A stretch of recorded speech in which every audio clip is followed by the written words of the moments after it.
Thank you, thank you. And I want to start out, first of all, for thanking all of you, and thanking Oakland, and thank all of you for being here today. I also want to thank the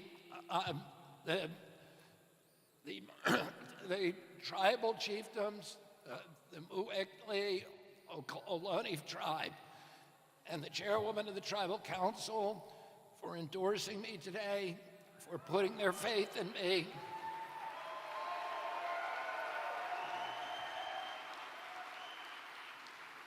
And they know, the Muwekma Ohlone tribe. Oh, and they know very much that this struggle for indigenous rights has consumed a lot of my life, my personal and my professional life, and that this work is going to continue when we're in the White House.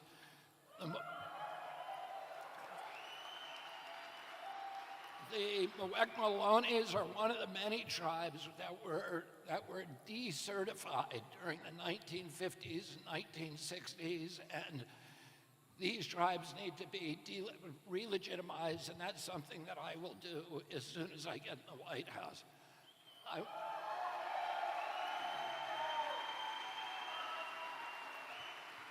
I want to say something about Oakland. My father spent a lot of time doing hearings in Oakland on the poverty issues for the Poverty Committee in 1967 when he was United States Senator, and then he came back here in 1968 on the presidential campaign. And during that presidential run, he made an unscheduled visit to Oakland's Taylor Memorial Church. And he went there with Willie Brown, who, as you know, later became mayor of San Francisco, but at that time he was an assemblyman. And he came to meet with a lot of local activists here in Oakland at a very, very violent and turbulent time. He met with the NAACP and the Black Panther Party. And it was a very rancorous meeting. He was advised by the local police chief not to go. He attended with two of his companions, John Glenn, the astronaut, one of his best friends, Rayford Johnson, who had been the decathlon champion in 1960 and was one of my father's closest friends. And the meeting was so rancorous and vitriolic that at one point, Rayford and John Glenn advised my father to leave. People were insulting him. People were threatening him. And my dad refused, and he said, this is between me and them. I need to hear them out. I need to hear what they're gonna say. And he waited, he stayed throughout that meeting, and the next day, all of the people who were at that meeting signed up to join his campaign. And the Black Panther Party provided his security detail here in Oakland and continued to provide security for him later on in the campaign in his convoys. And there was a lesson that I just wanted to share with you because it's a lesson all of us need to learn at this point in our history. And we need to start listening to each other, even when it's difficult.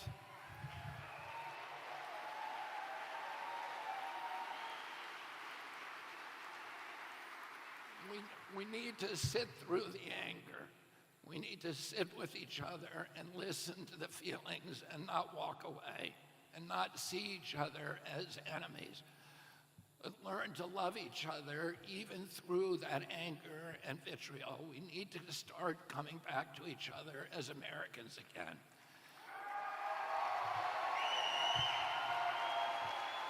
Now,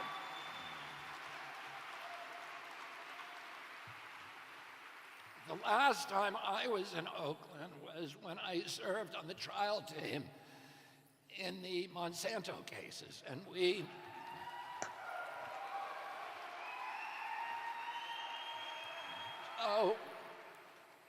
tried two of the three cases in this city. We won we wanted 289 million in the first, and then the third one, which we tried here, we asked the jury for $1 billion, and an Oakland jury gave us $2.2 billion.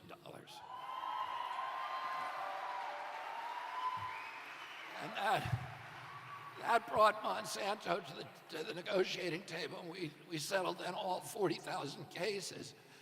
But I lived here for several months during that trial, and I got to really love the city.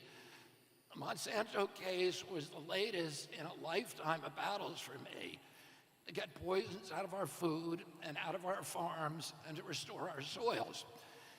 That effort has consumed a lot of my life, and I wanted a vice president who shared my passion for wholesome, healthy foods, chemical-free, for regenerative agriculture, for good soils,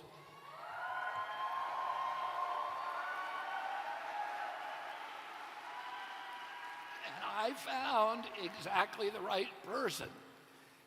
And among other things, she has used over the past several years cutting-edge technology, including AI, to calculate the catastrophic health consequences of toxins in our soil, our air, our water, and our food.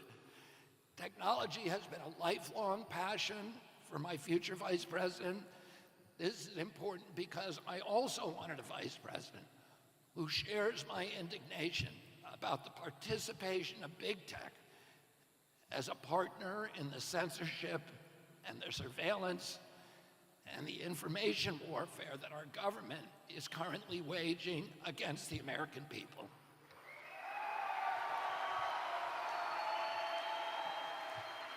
And that's why I'm bringing on someone with a deep inside knowledge about how big tech uses AI to manipulate the public.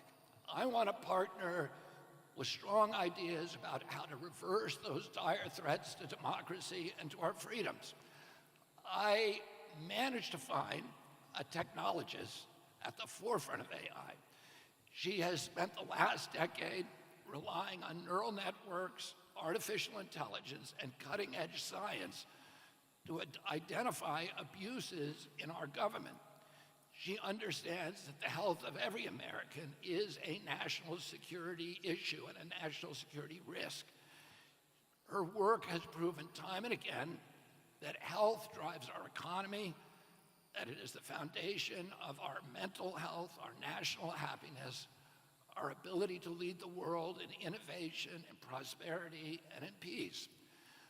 I also wanted someone who was an athlete, who could help me inspire Americans to heal, to get them back in shape. And I'm happy to report that my vice president is an avid surfer,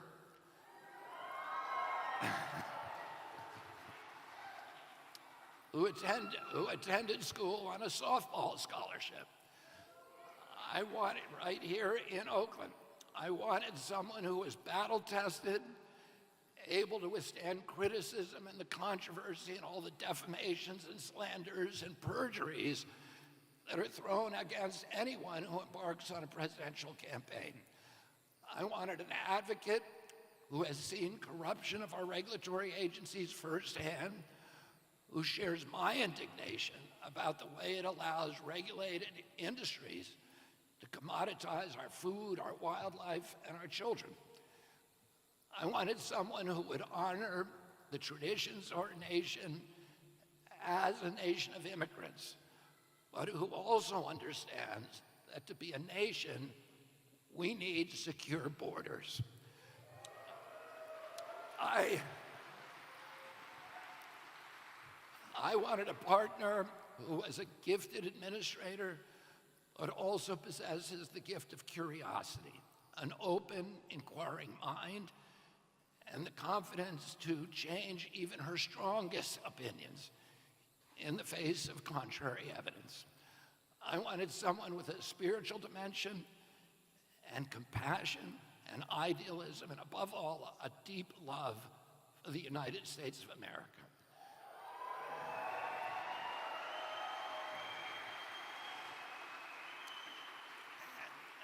And I found all of those qualities in a woman who grew up right here in Oakland, the daughter of immigrants who overcame every daunting obstacle and went on to achieve the highest levels of the American dream. So that is why I'm so proud to introduce to you the next Vice President of the United States, my fellow lawyer, a brilliant scientist, technologist, a fierce warrior mom, Nicole Shanahan.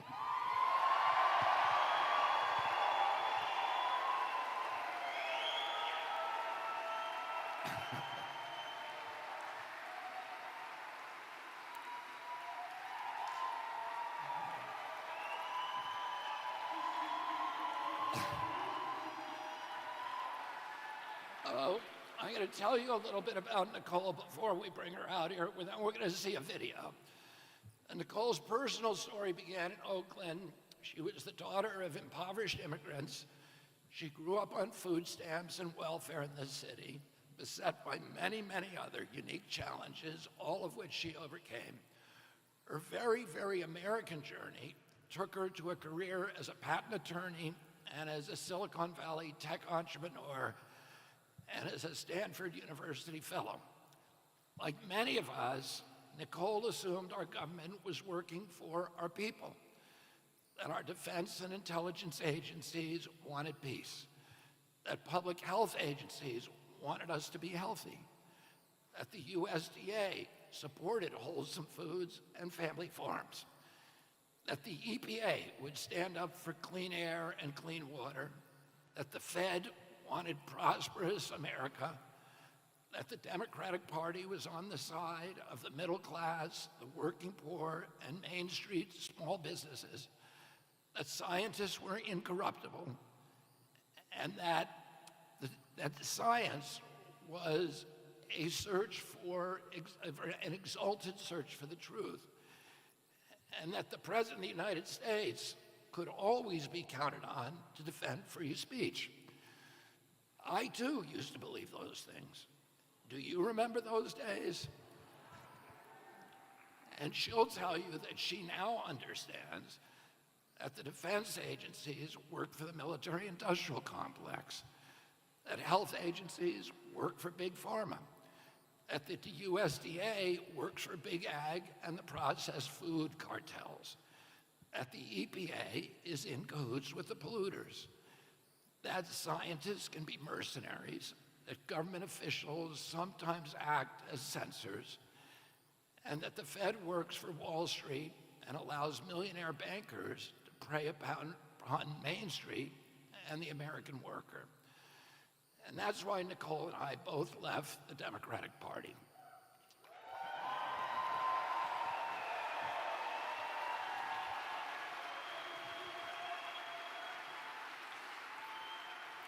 Our values didn't change, but the Democratic Party did. The things that we love are still the same. We love our families, our children, and our faith. We love clean air and clean water and productive soils and good food. We love the wilderness and our Purple Mountains majesty. And above all, we love our country.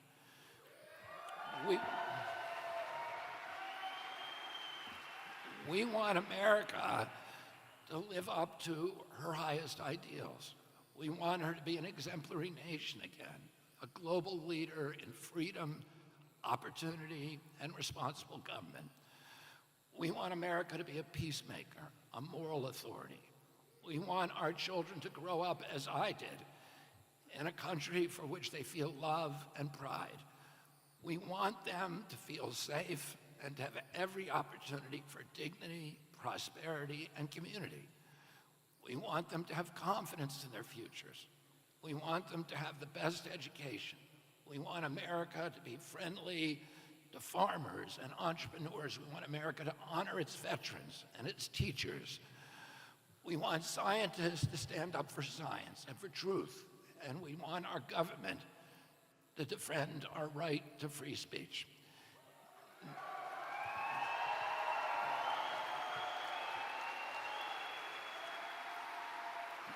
Nicole and I share all of these values.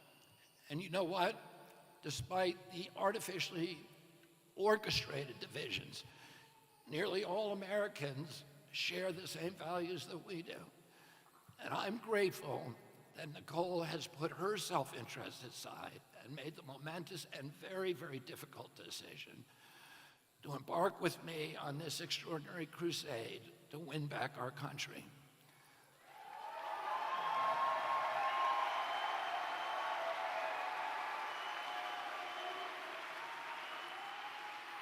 And I was most importantly looking for a partner who is a young person. And Nicole is only 38 years old.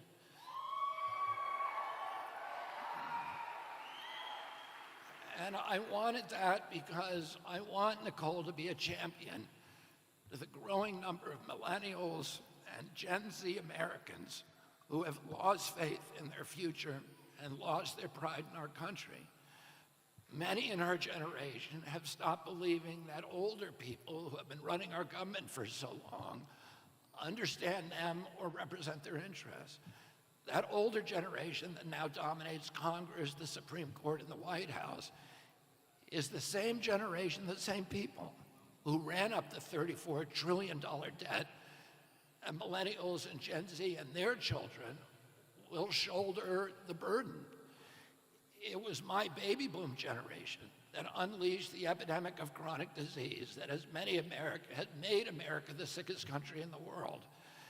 The only response to this calamity by government officials today is to gaslight us into pretending that it's all normal, that it's not really happening. Nicole and I both share doubts about the corporate captured uniparty and that it can produce leaders capable of imagining a different version of America, a hopeful version of the future. We both have doubts that either the Democratic or Republican Party nominees are capable of dealing with the complexities and fulfilling the great promise of a technology-driven economy. In the right hands, technology can be America's salvation. It can give us the path out of debt chaos, out of environmental ruin, out of the chronic disease epidemic. But we both fear that in the wrong hands, technology can turn its power against humanity. We don't think that either President Trump or President Biden understands the promise or the peril of technology sufficiently to direct its trajectory toward freedom and healing and prosperity.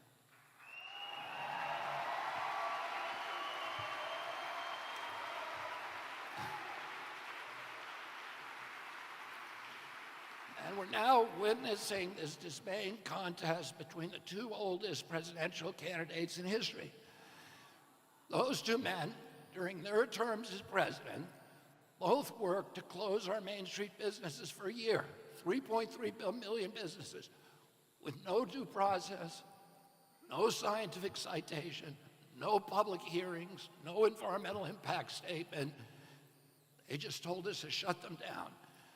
Those policies that both of them engineered transferred $4 trillion from the middle class to this new oligarchy of billionaires. They created 500 new billionaires in 500 days, a billionaire a day. Today, together, they ran up a greater debt than all previous presidents combined since George Washington. Two men with a single term in office each. Now, they don't want us talking about those things. They want us instead to hate each other, to fear the other guy. But to young Americans, they look like two sides of the same coin. If we vote for either of them again, we can expect, and we will deserve, more of the same. The annihilation of our middle class, the further impoverishment of working poor, more chronic disease, more epidemics, more environmental destruction, more debt, more war, and fewer constitutional rights. I've asked Nicole to use the platform of the vice presidency to speak for all, not just young people, but all the invisible, voiceless Americans who feel let down by our government. As your vice president, Nicole will represent working poor who feel forgotten, who sink every day deeper into debt. She's going to fight for all those Americans who know what it's like to skip meals to pay for gasoline, and who watch food prices spike ever higher and wonder how in the world they're going to make it through the grocery store checkout line. I want her to stand up for the children who are receiving substandard educations, and for the veterans who are feeding their families in soup kitchens, and for the 1.1 million American children whose parents served in Afghanistan and Iraq, and who silently struggle with PTSD and with traumatic brain injury. I want her to represent the mothers who struggle to protect their children from bad chemicals, bad pharmaceuticals, and bad food.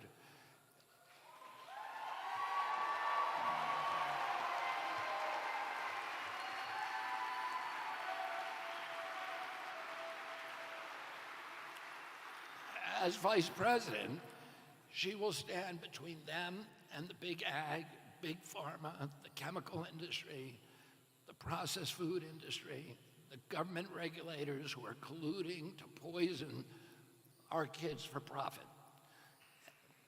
And as vice president, she's going to stand with me against the military-industrial complex.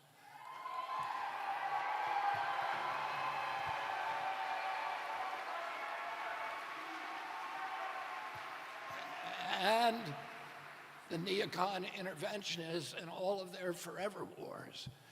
In 1932, Franklin Roosevelt appointed my grandfather, Joseph Kennedy, to run his brand new Securities and Exchange Commission.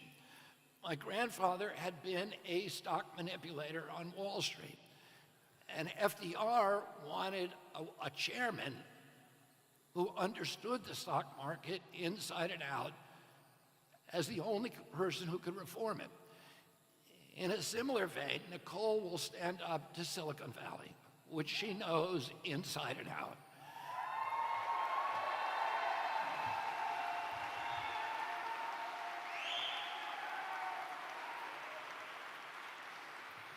And she's going to stand up to Wall Street, to the big banks, the larcenists, K Street lobbyists, the regulatory czars, the unbridled central bank money printers, the crony capitalists, and all of the other people who have turned our country from a democracy into a corporate kleptocracy. These are the people.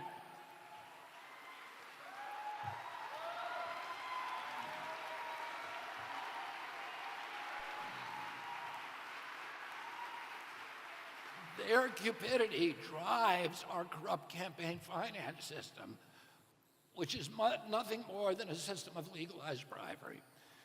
This is a system that has put agency capture on steroids and made our government regulators sock puppets for the industries that they're supposed to regulate.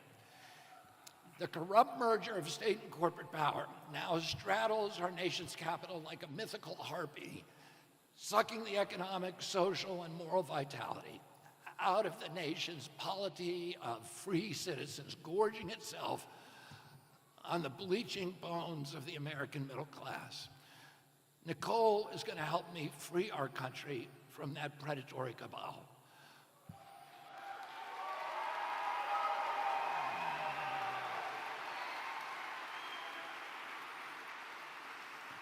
Our independent run for the presidency is finally going to bring down the Democratic and Republican duopoly.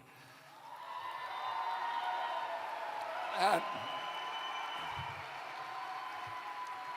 gave us this ruinous debt, chronic disease, endless wars, lockdowns, mandates, agency capture, and the same Trump-Biden uniparty that has captured and appropriated democracy and turned it over to BlackRock, State Street, and Vanguard, and the other corporate donors. Nicole Shanahan will help me rally support for our revolution against the uniparty rule, from both ends of the right and left political spectrum. Now let me tell you what Nicole and I are up against and what we need to do to win and how we're going to do it. The New York Times this week published an article estimating that the Democratic Party war chest will ultimately be, which is $1.1 billion today already, the largest in the history of any political party. Within a few months, it's going to be $3 billion. And the Democratic Party is not going to use that war chest to amplify President Biden's voice. It's using it to stop its opponents from getting on the ballot and to turn Americans against each other and inundate us with fear. Incidentally, the Republican Party will raise about the same amount. Does anybody here think that these big money donors who are giving all that money are acting out of a patriotic impulse? Do you think they're acting out of a humanitarian impulse? No, of course they're not. For them, this is an investment, and they expect a return on that investment, and they expect a very, very big return. The campaign finance system has transformed our government from a model democracy into a corporate kleptocracy. So we're up against powerful, this campaign is up against the most powerful financial interest in history. We also face a determined campaign to keep us off the ballot by fair means or foul. Evidently, the Democrats have little faith in their candidate's ability to win in the old-fashioned way at the voting booth. We are going to overcome these financial and legal challenges, but I want to talk about another obstacle that's even more important. It's the obstacle of cynicism. It's the obstacle of fear. It's the deeply ingrained habit of voting for someone you have little passion for because he is the lesser of two evils, because you are so afraid that the other guy will win. Well, don't you want to vote for someone this time?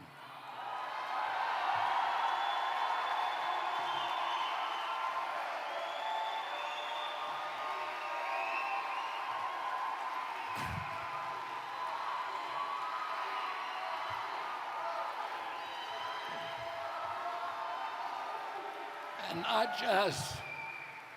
not just against someone. Don't you want to vote for a candidate and a country that you can be proud of? I know you do, because 70% of Americans say that they don't want to have to choose between President Trump and President Biden. They don't want to choose between the lesser of two evils again. They especially don't want to choose between the two men who brought us the $34 trillion debt, the endless wars, the censorship, the corrupt merger of state and corporate power. Republicans and Democrats have taken turns in office for 30 years now, and all of these problems have just gotten worse. That's why those same polls show that my approval ratings are far above those of President Trump and President Biden.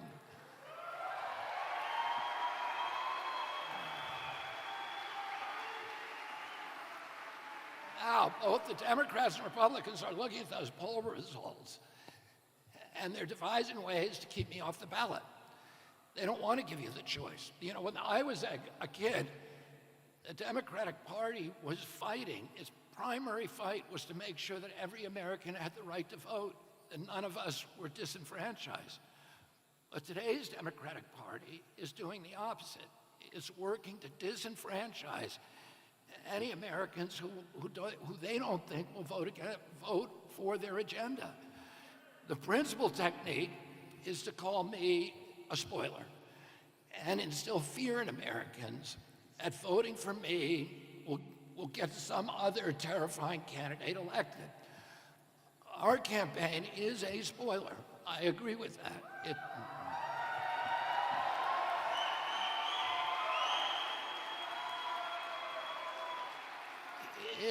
It's a spoiler for President Biden and for President Trump.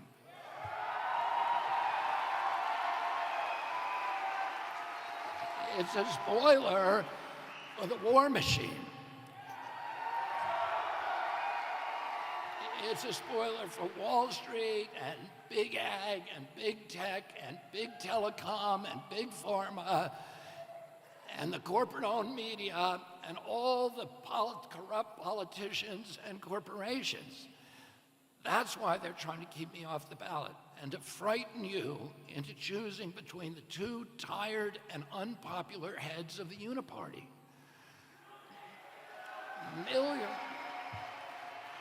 Millions of Americans are not going to vote at all if they're not given another choice. They're simply withdrawing from American democracy. Well, Nicole and I are going to give those millions another choice.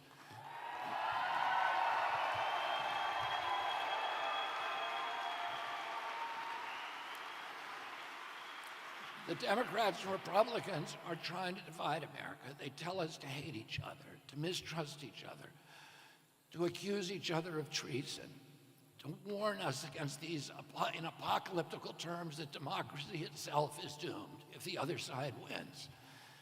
They turn families against each other. They turn neighbors against each other and friends against each other. They're trying to divide America, but Nicole and I will unite it. And that's our path to victory.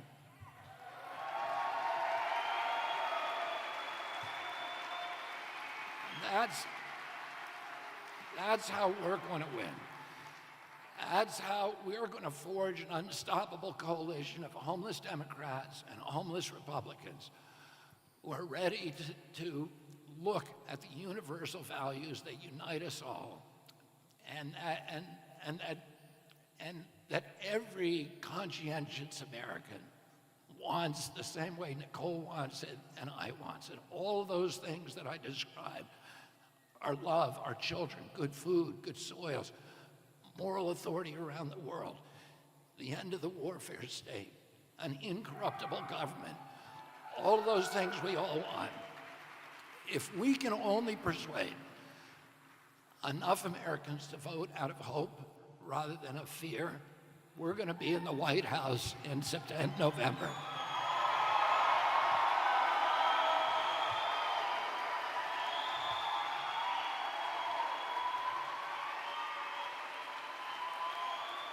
Now, we've all had the advantage of seeing what President Trump and President Biden can do for our country. Do any of you want more of the same? If you want more of the same, you should vote out of fear. If you want genuine change, and you need to take a risk and join Team Kennedy.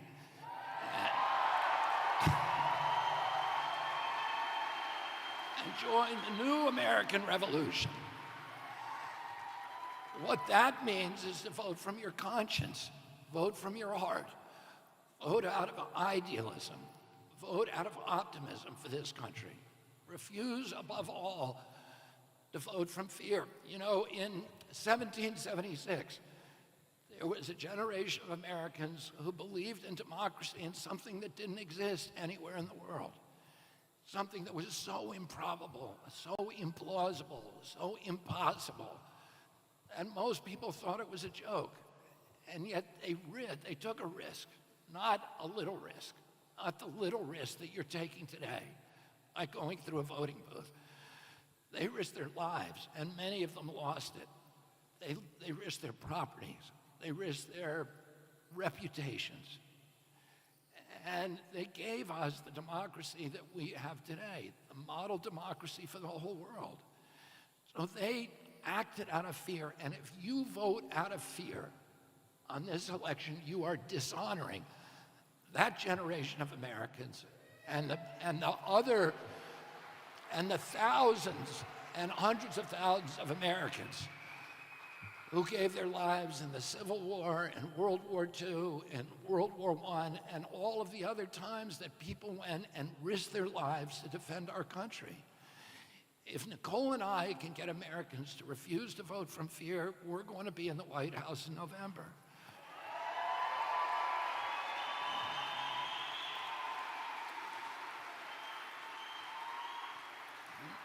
Nicole and I are running to help heal the symptoms of an ailing America, to heal our divisions, to heal our economy, to heal our mental health and our spiritual and our physical health. But we can't do it alone. We need you. And now I have a governing partner who will fight for you and for your family until the last corporate kickback from our government, the last toxin is cleared from our water and our soil.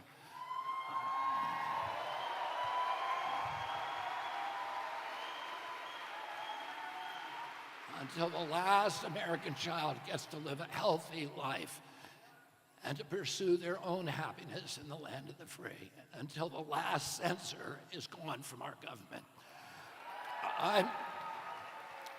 I'm confident that there is no American more qualified than Nicole Shanahan to play this role. So I'm proud to introduce to all of you the next Vice President of the United States of America, Nicole Shanahan. Thank you all very much.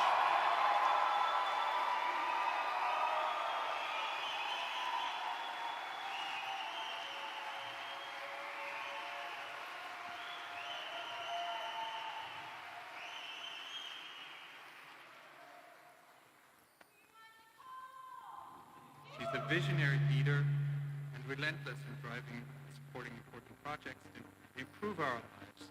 Great perseverance, great leadership. Her success is unparalleled. She is an incredibly inspiring woman who touches the hearts and minds of everyone I have seen her bring together. Oh, great.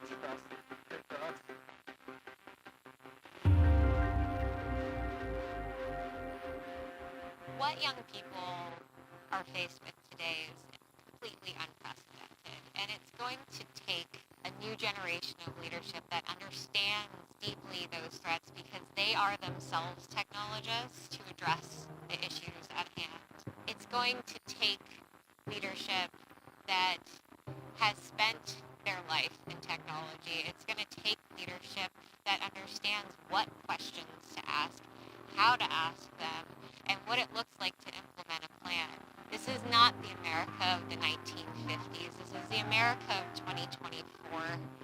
And in this America, it's going to take communities coming to the White House that never have actually been in the White House. And these are going to be tech communities. These are going to be Gen Z communities. These are going to be millennial communities who really believe that working together is going to get us to a healthier America with solutions that actually work. I was born in Roseville, California, near Sacramento. Then my mom and dad decided to move back to Oakland into the home my dad grew up in. You learn from a young age growing up in Oakland that we are all made equal and we all get a shot at something great.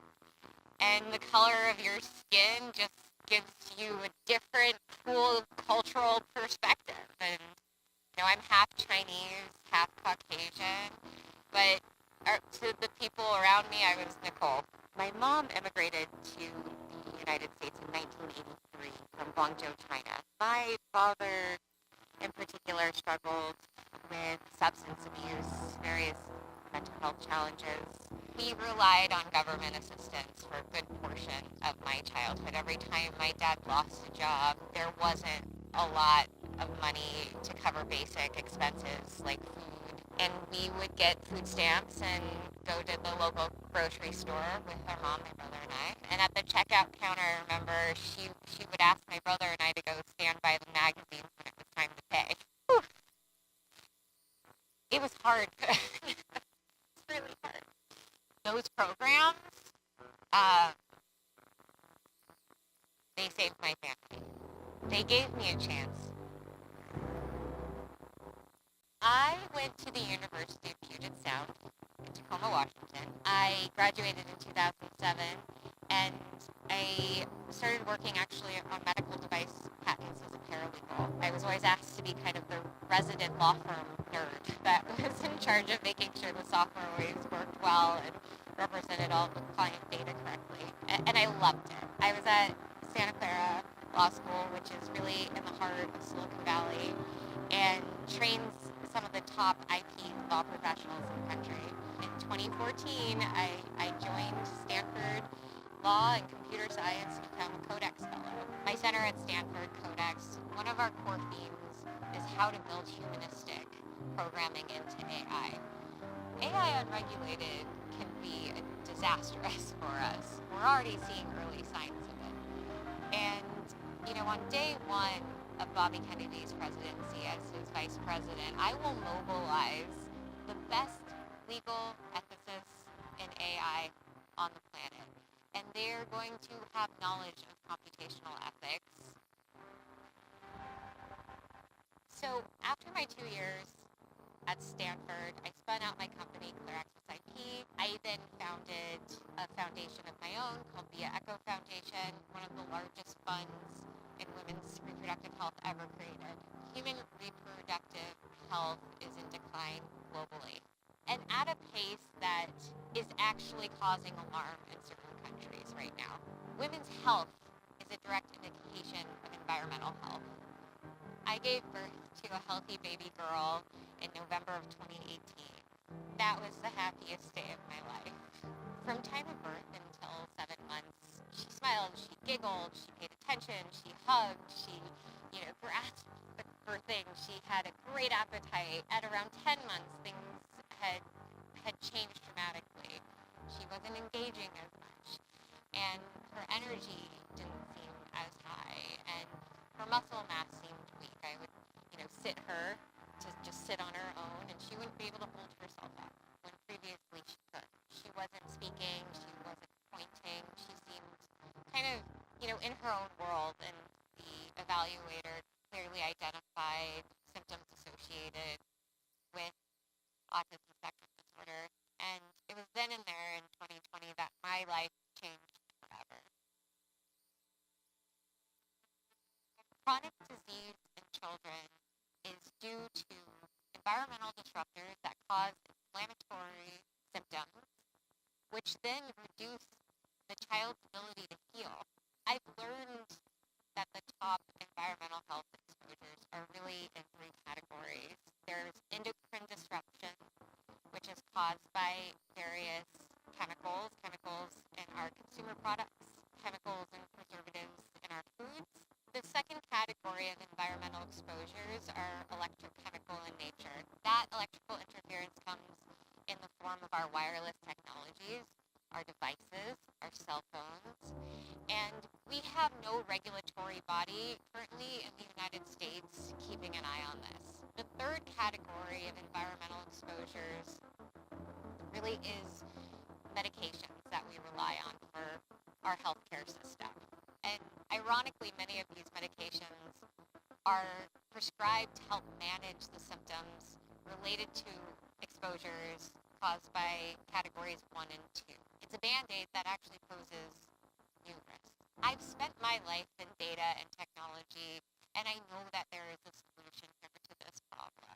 We have the tools today to get there, and if we are open to this conversation, we are on path to healing America. And that is a simple conclusion that I think any person in America can make once they have the information. We owe it to the American family to take these toxins out of our food and out of our water, out of our medicines. This campaign is so much more than politics. This campaign is about what is sacred. And what is sacred is our health and our families in this land, this beautiful land that deserves much greater attention and care than we've given it.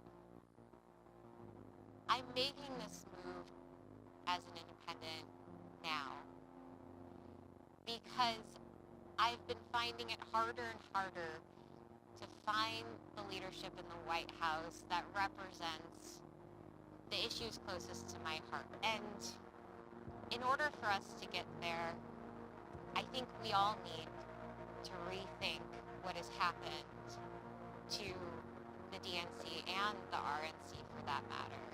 We need an opportunity. We crave an opportunity to see how we can serve in the best interests of the American public outside of the system that hasn't worked. We deserve a real election of optimism. And that's what Bobby Kennedy gives us a chance at.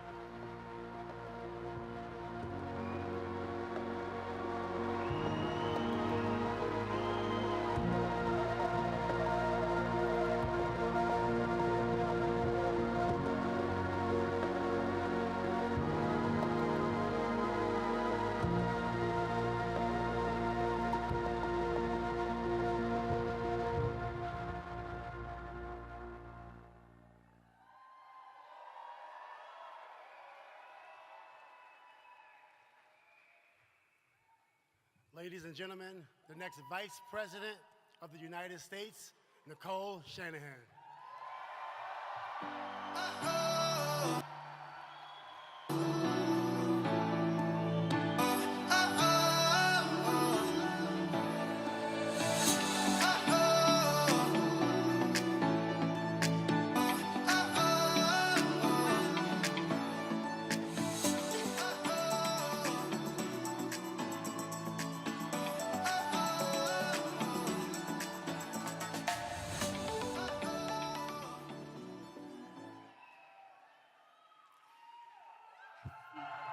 Hi, everybody. And thank you so much for being here today. It is so good to be here in Oakland.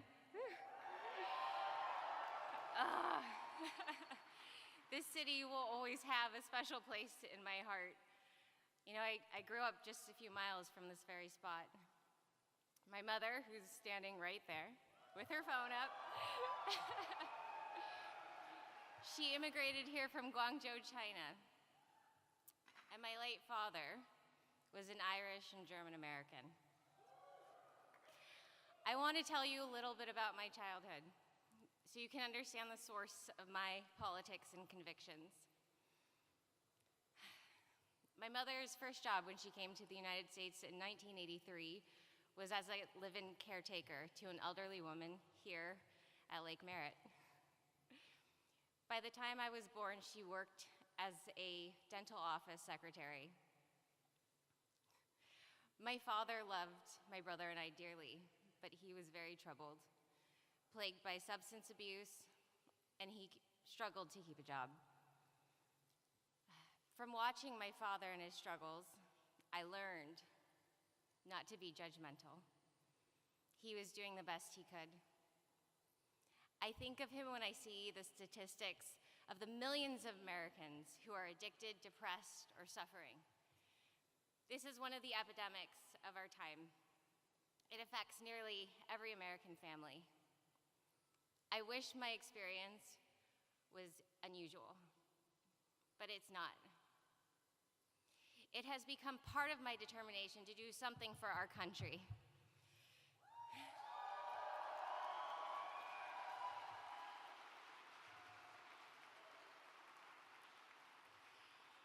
Every time my dad lost his job, our family just couldn't cover expenses. Food, gas, clothing, upkeep. It adds up more than you have in this situation. I know a lot of Americans know exactly what that's like, to just be one misfortune away from disaster. I don't think we would have made it without food stamps and government help. My mom worked hard, but it wouldn't have been possible to keep it together without that help. As you probably know, I became very wealthy later on in life, but my roots in Oakland taught me many things I have never forgotten. That the purpose of wealth is to help those in need. That's what it's for. And I want to bring that back to politics too. That is the purpose of privilege. I went to St. Mary's High School, just a few miles from here. In my junior year, we have some St. Mary's Panthers here. In my junior year, I had another formative experience, and that set me up for this lifetime of political consciousness. I applied for a program to live with families in El Salvador. In praying with these families and helping them rebuild after the civil war there, I learned what war really is.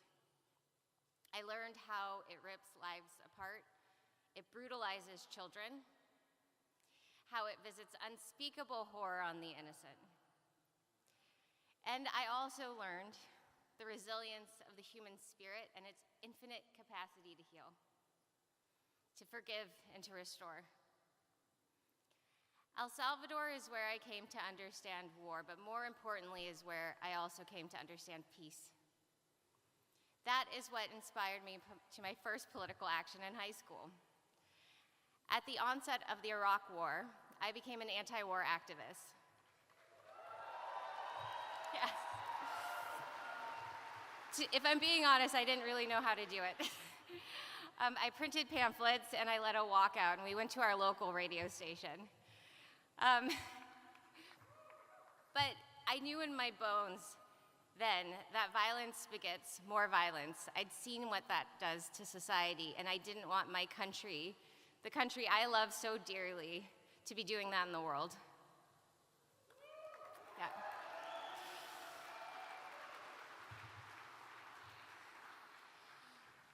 So these are two of my political convictions I hold today: to serve peace and to help those in poverty. Yeah. So you can understand why I gravitated to the Democratic Party, because that was supposed to be the party of peace, the party of compassion. Many Democrats, we still believe in those ideals, but unfortunately as an institution, it has lost its way.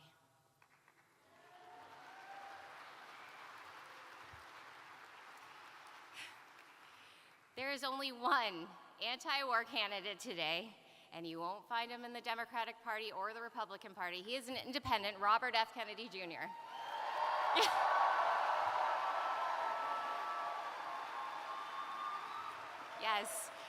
Yes, and it is his commitment to peace and to the welfare of hardworking people in America that draw me as a person of compassion to his candidacy. Yes. As recently as a year ago, I really didn't think much of Bobby Kennedy because I didn't know much about him. All I had was a mainstream media narrative that was effectively telling me horrible, disparaging things. But then a friend who's here today pulled me aside and she said, "Nicole, please do me a favor. Just listen to an interview with Bobby Kennedy, just one." So I did, and then I listened to another one, and then another one, and I recognized that the person who I was seeing in these interviews was the exact opposite of the media slander of his character.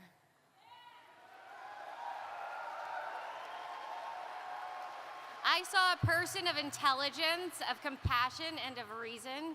I saw a fellow lawyer who had committed himself to finding the truth and fighting for the environment and for people. I discovered a person who speaks out on issues that, even though they are critically important to human health and welfare, are consistently ignored by our government. And for the first time in a long time, I felt hope for our democracy again. We can do this. It's possible. One of those issues also happens to be a passion of mine and a focus of my philanthropic work: chronic disease. I got into it through my own journey of reproductive health, followed by a steep learning curve for caring for my daughter, who has an autism diagnosis.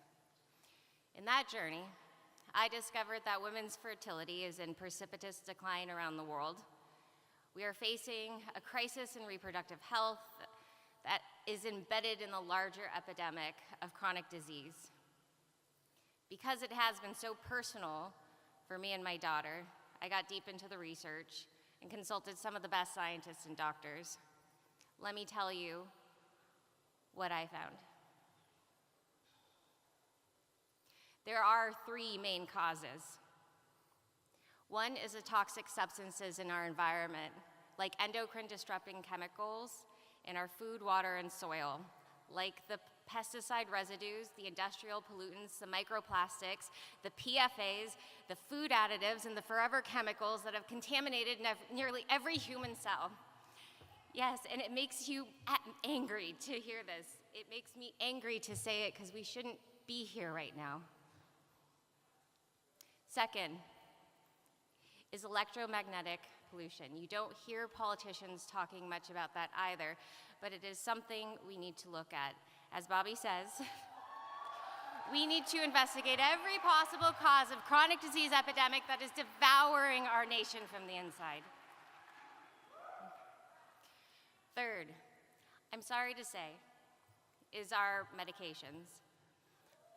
Pharmaceutical medicine has its place, but no single safety study can assess the cumulative impact of one prescription on top of another prescription and one shot on top of another shot on top of another shot throughout the course of childhood. We just don't do that study right now, and we ought to.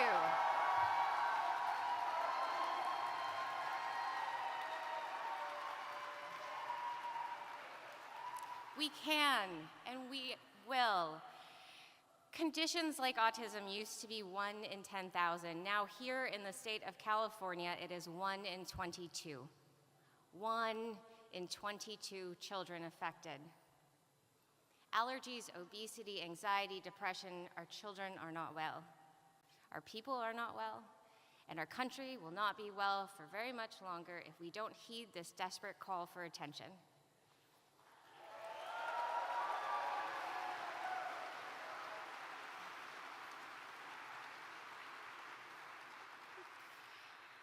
I've spoken to our government agencies. Trust me, I've tried.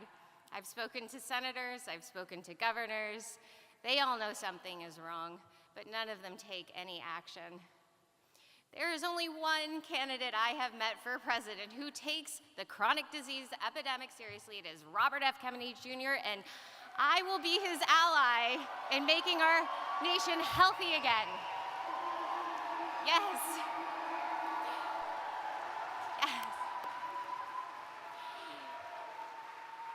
It is not about a new pill or, quote, finding the cure. We know the cure is cleaning up our environment and providing the basic public goods that are the foundational conditions for health and healing. It is about a shift in our priorities. It is about compassion. Chronic disease, addiction, poverty, depression, this is where Americans are hurting the most. It is time for politicians to listen.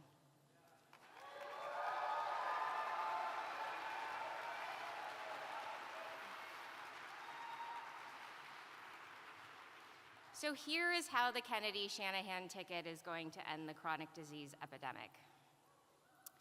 While Bobby is focused on ending the corporate capture of our regulatory agencies, I am going to assemble the best technologists and scientists in the world, and we will use the latest in AI and computation and examine the health records databases of our nation and those other nations who are also on a quest to solve chronic disease. We will find the answers. We will find the answers to our most pressing health concerns within weeks, not decades. We can, if we have access to those databases. It is time to move out of the dark ages of medicine. We can solve the mysteries guarded by corporate influence. We can move from Band-Aid solutions, and we can end this chronic disease epidemic once and for all. I believe it.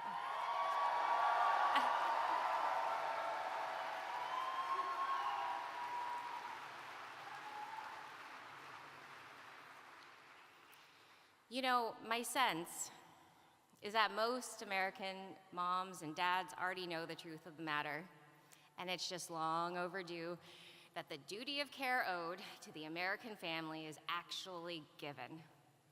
We can find the answers conclusively.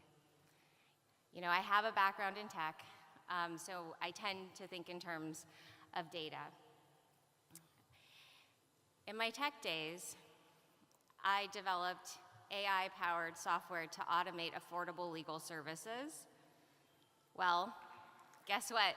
The CDC and research institutions have the data we need. We can apply technology to figure out environmental factors. We can figure out what's making us sick. We just have to ask the right questions, do the right research, and apply the right tools. We have to rid science of the corporate bias that contaminates it today. Then we put this thing into reverse.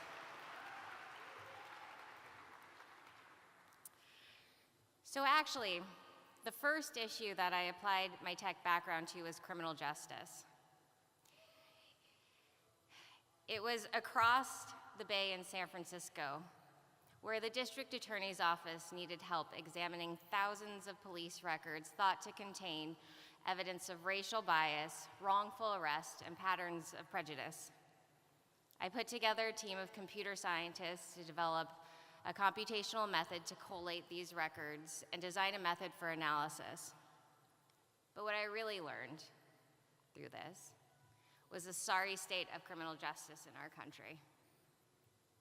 It isn't just about policing, it is about the school to prison pipeline, it is about a broken and dismally functioning infrastructure, it is about recidivism that we have not taken the right approach to.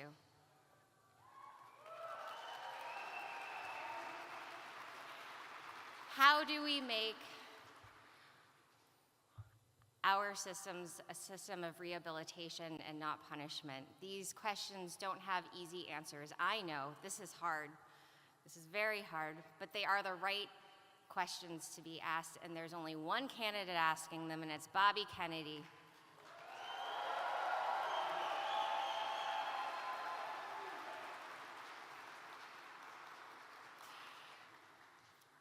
And I'm going to mention one more issue close to my heart. This has to do with climate. My interest in health and solving climate issues has led me to the realm of agriculture. I realize that a nation's health comes down to its soil and the people who work it. Hell yeah. Healthy soil is the foundation of healthy food, it is the foundation of a healthy ecosystem, and it is our answer to the climate crisis.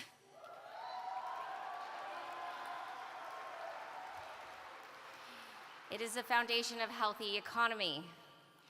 But what politician besides Bobby Kennedy do you ever hear talking about soil? None.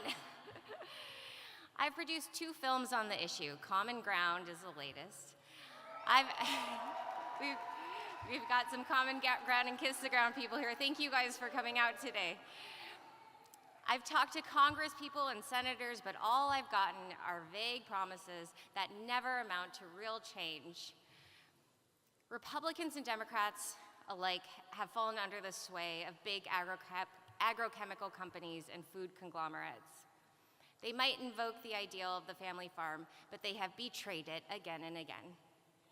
So I am entering myself, I know I'm not a politician until just now, but I am entering myself to do this work and to highlight this need, because guess what? I've met some of the most innovative American farmers. Their methods rebuild soil, sequester carbon, recharge aquifers, and revitalize the economy.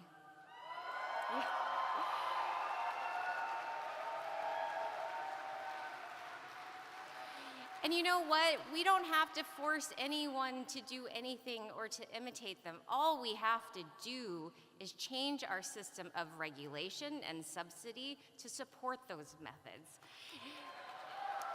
We can no longer support extractive corporate agriculture. I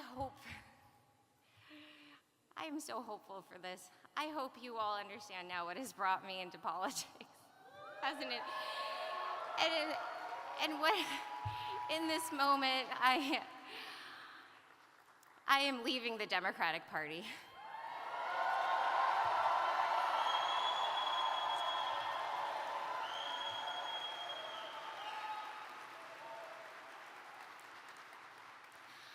And I want to say two things about that. First, even though I am leaving the party, I believe I am taking the best ideals and impulses with me. The Democratic Party is supposed to be the party of compassion. It is supposed to be the party of diplomacy and science. It is supposed to be the party of civil liberties and free speech, and most importantly, the party of the middle class and the American dream. While I know many Democrats still abide by those values, I want to point out, and I've been in touch with many people in the Democratic Party, I do believe they've lost their way in their leadership.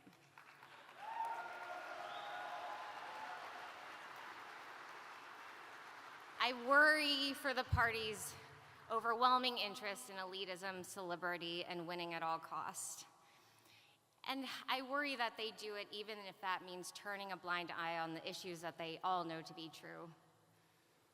I know this because I've been in those circles for the last 8 years, and I have grown increasingly tired of it.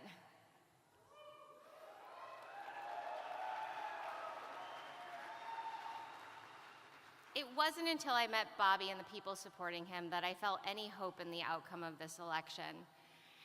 As I've re-examined my Democratic Party assumptions, I have seen conservative voters with new eyes too. I have met farmers, I have met hunters who are some of the most staunch conservationists I have ever met, who understand ecosystems better than most. I have met mothers protecting their children who are searching every possible avenue for their health. And yet the Republican Party, like the Democratic, is letting them down because the actions of the party are diverting from the values that actually support individual freedom.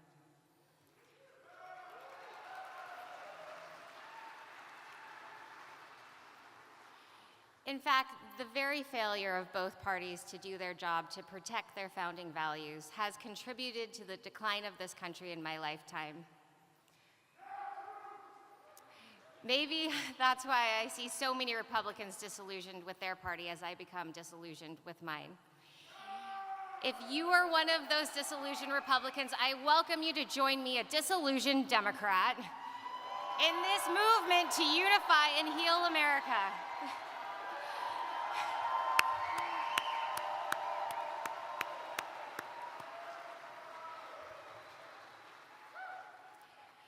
This independent movement comes at a time of extreme division in America that threatens to tear this country apart. Yes, let's fix it.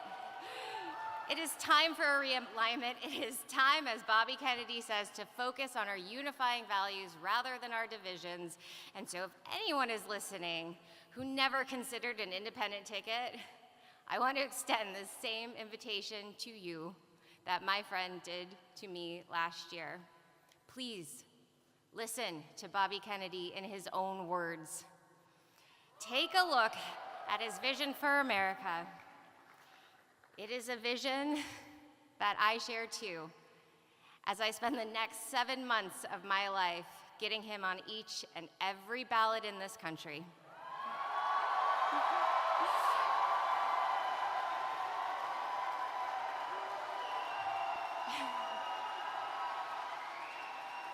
We're gonna do it. We're gonna do it. The vision we share is a vision of national healing. It is an America that leads the world no longer through force of arms, but through the power of example. It is an America that wages peace through diplomacy. It is an America that had become the sickest industrialized country on the earth and turned it around. We're gonna turn it around. It is an America where everyone who works hard can afford a decent life. It is an America where people of all races receive fair and equal treatment under the law. It is an America whose freedoms are the envy of the world. It is an America with honest and transparent government institutions. Can you imagine a country whose government doesn't lie to you.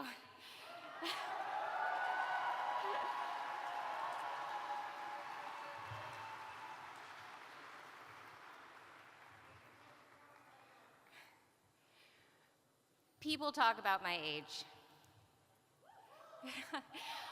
It's true. I will be the youngest vice president in American history.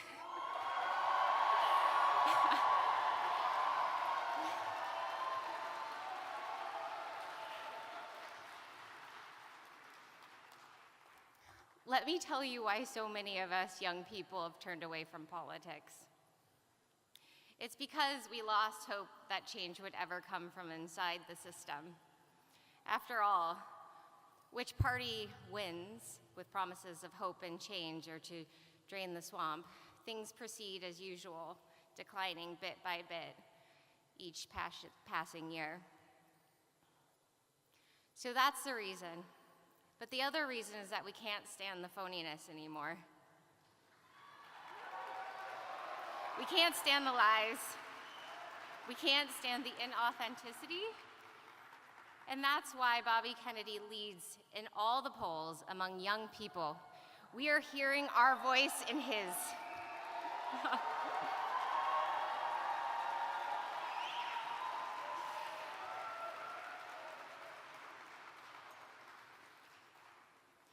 So I come to you today as a former Democrat. I come to you as a woman not quite 40. I come to you as someone who has experienced sickness and health and poverty and wealth. And I come to you as a mother.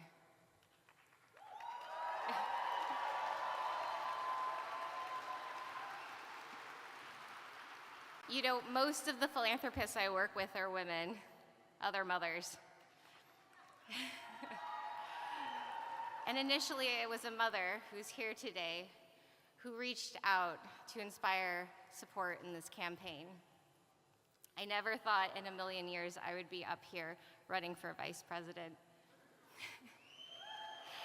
No.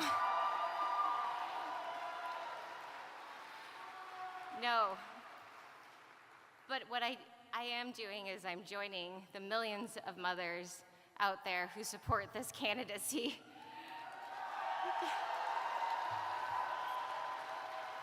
They are Republicans and Democrats and independents. They read the labels at the supermarkets and order how to keep their kids healthy. They watch in anguish, many of them, when their children suffer from chronic disease. They cry silently as their teenagers deal with depression, anxiety, and addiction. They do their best to hold it together, and they do because they're frickin' strong. They're my heroes.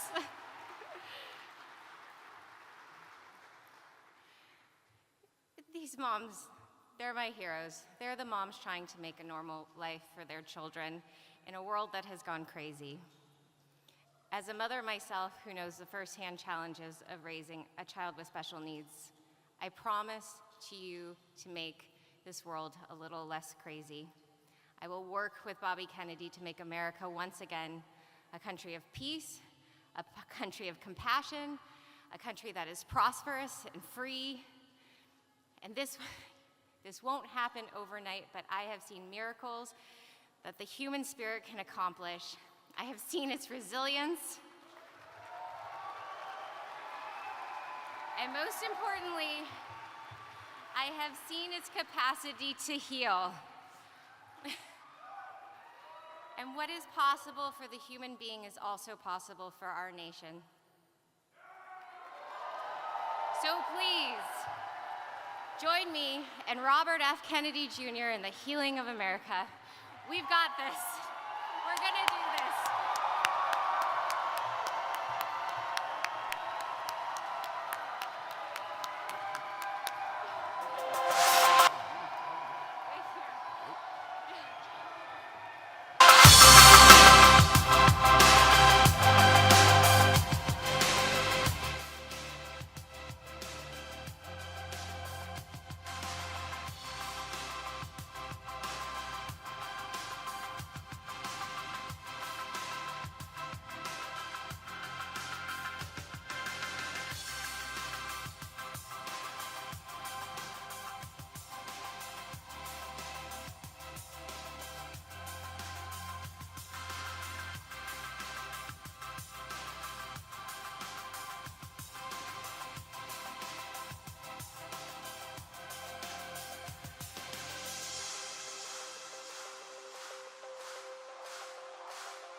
For everybody interested, if you want to stay for the VIP, you can still do that. The QR code is right here to sign up for the VIP to meet the future President and Vice President of the United States in person. Grab the QR code. Thank you all for coming. God bless America.